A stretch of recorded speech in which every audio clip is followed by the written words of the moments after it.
Good morning, and Well, welcome. good morning, Brother Good Andy. morning. Good morning, and good morning to you, Donnie, and good morning to you who just joined us on Morning Moments. Thank you for joining us for Morning Moments. And you've already heard from my guest. My guest is Donnie Williamson from the group The Williamson. Their group is award-winning recording artist, and he'll tell you a little bit more about his group. And I'm just so thrilled to be able to have him on today. One of my first questions I was going to ask is how he ever got the name of his group, but I think I won't ask that question. I do have a big question for him as I introduce him. Donnie, what do you do and why do you do it? Well, that is a good question, a double question there. Now, and Andy, also, I will say that when we reorganized this group back in 1998, because we were the Williamson family 50 years ago when we started singing, but I called the group the Homesteaders Quartet. Now, that would have given you something to talk about. But we're in Oklahoma, which is the Homesteader state, and so that's why we took that name. But I didn't think at that time that we'd be singing past our backyard. Yeah. But things didn't go like I thought they would, and we have been real busy since that time. And what we do is every place that we get an opportunity, we go and we share the gospel through music. And we do traditional, what's known as Southern gospel music. And in fact, we recently partnered with Les Butler. He started something called Real Southern Gospel. And what it is just there's a lot of folk, and I'm sure not the majority, but a lot of people still love the more traditional Southern gospel music. And this kind of identifies us as a traditional Southern gospel group. But honestly, I've been kind of chastised here lately. Well, I want people to know what we do. I don't want to show up and then be surprised thinking we're a contemporary praise and worship band. I want people to know what we do, but I don't want to focus on promoting a style. Yeah. I want to focus on promoting the gospel. Yeah.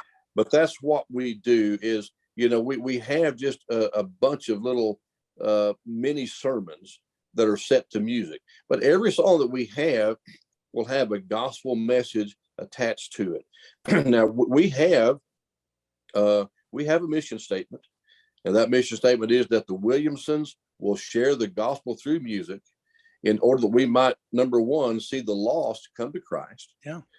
Secondly, see the Christian uplifted and provide quality entertainment, all in a way that honors God. Now, some folk are kind of surprised about that third one. If you don't, it is third on the list, but I'm not afraid of that word entertainment, because it just means that we're trying to keep people's attention on what we're doing. We want people leaving feeling better than they did when they came, Yeah. And so and I've often compared it to a lot of, I know you're a preacher, and I'm sure that sometime right in the middle of your serious sermon, you have told a joke somewhere just to kind of catch people's attention, and bring them back in to zoom back around to what you're doing. So yeah, we do a few things that are somewhat entertaining, but that's not the reason. It's a tool to help us share the gospel, but that's not the reason.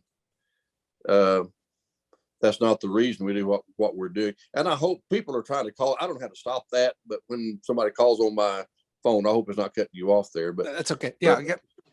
But anyway, that's primarily what we do. We have traveled around the world and have blessed to have been a part of seeing about 25,000 people come to Christ with our concerts, our revivals, our mission work, and so forth. And we're just so thankful for that. And that's what we do. I was going to mention that about missions, because I know now videos and singing and preaching and what we do is seen around the world with the internet. But your group has gone around the world and actually sung as well. You've done a lot of work and missions work around the world as well. Yes, our first mission trip was to the Philippines. We spent a couple of weeks over there, and there's a lot of countries we can go to and actually go into the school systems. And we did that, went into several school systems, and they'd bring the kids out and we'd sing to them, share the gospel. And, the Philippines, it basically is a Christian country, and in fact, we did a television program, Andy, that kind of like Good Morning America. It was like Good Morning Philippines, and during the program, they stopped and read their scripture of the day. Oh, we were in a mall one day, and they had something come over the intercom, and they had a prayer, and everybody just stopped in the mall and while they had this prayer. Now the problem is there's a lot of, one good thing when we're in a country like that, we're not trying to prove the validity of Christ who died on the cross and rose from the dead. They already believe all that. A lot of folk don't have a personal relationship with Jesus Christ. Right. And and when they hear that they can have that, well, it just changes their whole outlook on things. Yeah. And so that's, but, I think, and I don't know this for a fact, but they let us come in as Christian people into their school setting. Now, I think if an imam came in and wanted to go in and promote Islam, I think they'd just say, no, we're a Christian country, so I understand you can't do that here in the States, and I understand that. And, but that's the way it was over there. And the same thing, we went to Kenya, and it was the same thing there. They would let us come in and come into their schools and share the gospel of Jesus Christ. And same thing in Nicaragua. We went there. Of course, it's predominantly Catholic. So there again, you're not trying to give them believers there was actually a virgin birth and a sinless Christ and death on a cross and resurrection from the dead. They know all that. But we ran across a lot of people who had not formed a personal relationship with Jesus Christ. Yeah. So that's the number one reason we do what we do. But, COVID has changed a lot of things, Andy. And I have often said lately that I don't suggest that God sent this pandemic to purge the church, but at the same time, I think it may well be used for that. Yeah. Because somebody asked me the other day about how our crowds have been around the country.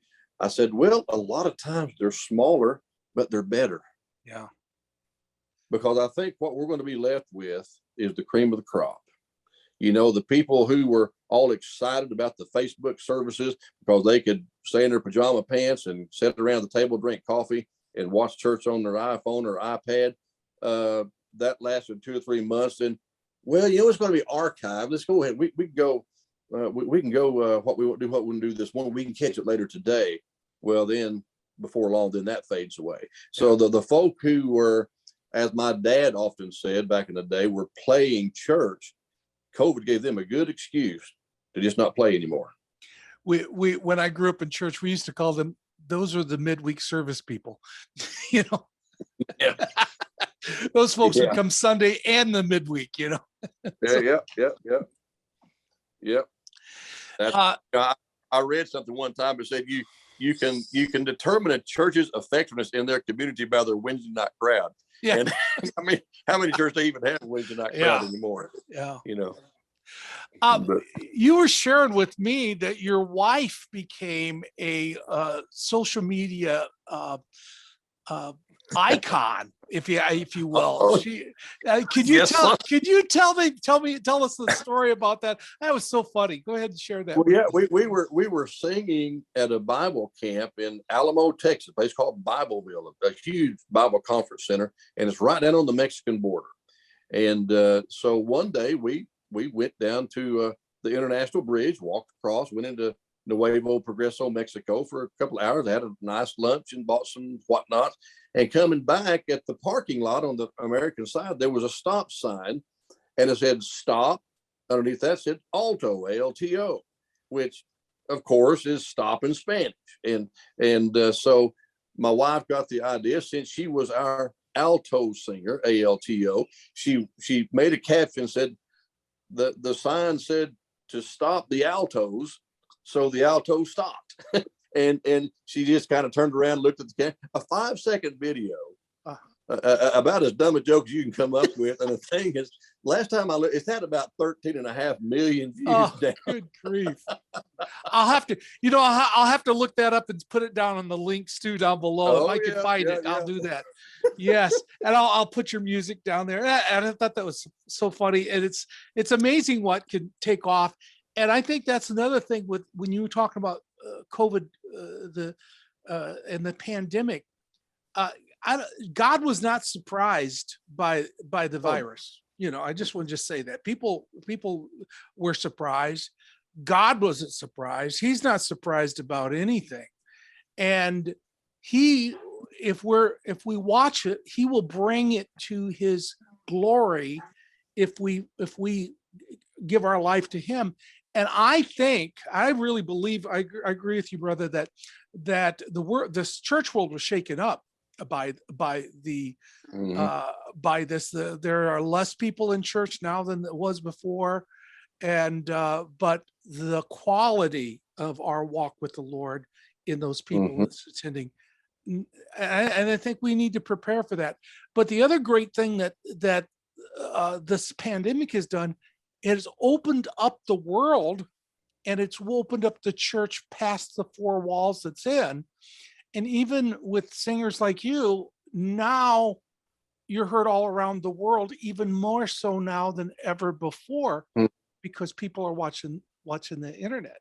So yeah, that's a good example of a psalm my wife wrote about the family, titled Monday. Mm-hmm.